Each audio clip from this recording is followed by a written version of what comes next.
فيدريكو فالفيردي توصل رسالة لكارلو أنشيلوتي وخصوصا إدارة ريال مدريد. فالفيردي لاعب جيد كمحور، لكن متى ستفهمون لمرة واحدة أنه فالفيردي ليس جناح أيمن يا كارلو أنشيلوتي؟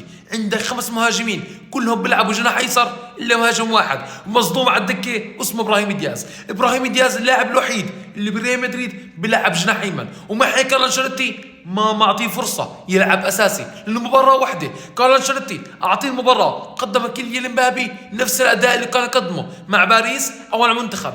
كيليان امبابي يقدم اسوء مواسمه مع ريال مدريد في اول موسم له، ليش ما يقعد دكه ينزل بين الشوطين؟ او ليش ابراهيم دياز ما يكون اساسي لمباراه واحده؟